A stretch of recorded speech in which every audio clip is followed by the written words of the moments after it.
Welcome back to the Lars Larson Show. It's a pleasure to be with you on a Wednesday. Now, not so pleasurable is thinking about this. In the next 2 months, because 2 months from today is the day that Donald Trump takes the oath of office, Joe Biden goes out the door, and thank goodness it couldn't happen soon enough. But before he does that, he and his administration may just try to do a certain amount of damage everywhere in Ukraine, in Washington, D.C., and maybe even here in the Pacific Northwest, which is why people like John Lee, who's now a newly elected member of the Washington House of Representatives, and that's District 18 position 2, but he has been dogging this issue of the Interstate Bridge Replacement, the second boondoggle bridge, because the first one failed after a couple of $100 million had been wasted, thrown down a rat hole, and none of that money recovered at all. And now they're trying again to get this thing done. And John, do you share my welcome to the show, but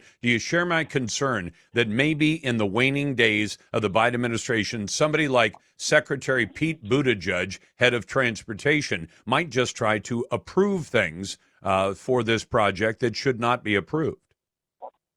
Hey, Lars, great to be on, and you're exactly right. And so that is why we try to shine the light of day on so many facets of this entire boondoggle.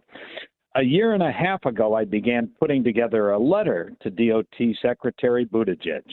I wanted to speak truth to power. He can't fix a problem if he doesn't know the depth of the fraud, waste, and abuse happening within the Interstate Bridge project. Yeah, you and I know he probably doesn't really want to root out anything bad, but I wanted to put it on his plate nonetheless. In the end, I had a 20-page letter complete with footnotes that I submitted as official public comment to the IBR's environmental impact statement, and it's going to force them to respond. But on top of that, I submitted it to the DOT secretary, which sets the stage for the Trump administration to dig into all the issues you and I have discussed over the last couple of years that highlight the program. The fact that it's a bridge too low, it doesn't add new vehicle capacity to I-5, the 1.9-mile max light rail extension that'll be the most expensive rail project in the world, and the fact that TriMet is trying to fleece the taxpayers of both states, but especially Washington. So, of course, my hope is that the Trump administration comes in and goes full stop on this entire boondoggle, because the reality is there is no value in this entire boondoggle for the average citizens of both Oregon and Washington. Okay, so let me ask you this, John. This gets a little bit into Capitol Hill politics. That's not exactly my strong suit. But is there any way that the current DOT in the next 60 days could obligate a future Congress to say the Congress next year will approve this funding, or we're approving funding in advance that will be locked in such a way that it can't be unlocked and undone once the Trump administration comes in? Because that's what I worry about. Now, usually the Congress and the legislatures are not allowed to obligate a future Congress or a future legislature and say, we promise we'll pay this money. Even you as a House of Representatives member in Olympia can't say, well, we're going to fund this year, and we promise you the funding will go for the next 10 years, because you only get to promise for the 2 years of your term, right? Yeah, exactly right. And to answer your question, I don't believe in the next 2 months there's anything the Biden administration can do to set the funding in stone, which is wonderful for scrutiny on the project and for the Trump administration to undo what's been done. At the moment, they've only promised, quote unquote, the allocation of $2.1 billion in federal dollars to the project. But there's a whole host of things that have to be done according to normal DOT, Federal Highway Administration rules, et cetera, that have not been completed. And I just don't see any way they could get them completed, number one, before the end of the Biden administration.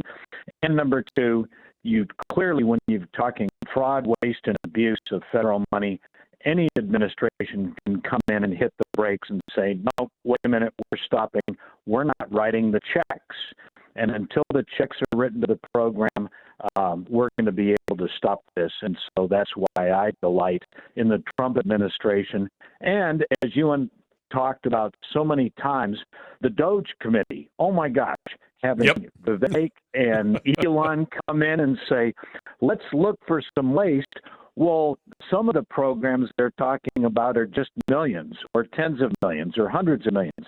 In this case, we're talking potentially 8, 9, 10, 12 billion dollars. And so it ought to be a very nice cherry on the top for them to say, whoa, we can stop wasting billions of federal dollars if we scrutinize this. Please, gentlemen, let me invite you into my community and highlight one of the most ridiculous, expensive waste of public money in the history of the Pacific Northwest. Well, and by the way, John, am I right in suspecting that since this project could cost on the order of $10 billion, and they have $2 billion committed by the feds, so that may be as little as 20% of the entire project. And since both Oregon and Washington are shy of any money, I mean, I think ODOT has committed $1 billion, but they don't know where they're going to get it from. So they've made a commitment without any way to say, and we know where we'll get that money. They've just said we've made the commitment. So given that, if you were able to attract the attention of Musk and Ramaswamy and say, look, here's a way you're going to end up paying probably 50% of this project. That's $5 billion. It changes nothing on congestion. It wastes money on expensive light rail without any kind of ridership assurances at all. How about wiping out $5 billion? And we can go ahead and build a brand new bridge and do it for a whole lot less money. Wipe the light rail out, make the bridge bigger, make it big enough to last the next 100 years the way the current bridge has had to last 100 years. I would think you could get their attention with that kind of thing. Oh, nothing would warm the cockles of my heart more, my friend, than to have Elon and Vivek come out here. Let Lars and John give them a tour of the project area and show them the nightmare of roughly 12 hours a day of traffic congestion on that whole corridor and say, gentlemen, there's a logical, common sense way to fix this. And by the way, Mr. Elon, maybe one of your tunnel boring machines could put a tunnel underneath the river a heck of a lot cheaper than $10 billion and help reduce traffic congestion. You know what I'd love to see you do, John? I mean, sometimes stunts get people's attention. Can you imagine if you went and bought a few weather balloons, Edmund Scientific or one of those places, fill them up with helium, and then put them up at the level where the downtown Vancouver light rail station is going to be, 80 feet off the ground. And when you call the TV station, say, hey, here's a visual for you. Come out and take a look at this. This is where the light rail station is going to sit, right where those red balloons are. And then ask your viewers whether or not they think a light rail station 80 feet in the air or the one that's 55 feet in the air over Hayden Island makes any sense at all, especially since we know they're not likely to have the kind of elevators to put people up to that thing ever. That's John Lee, new member of the House of Representatives in Washington, District 18, Position 2. Coming up.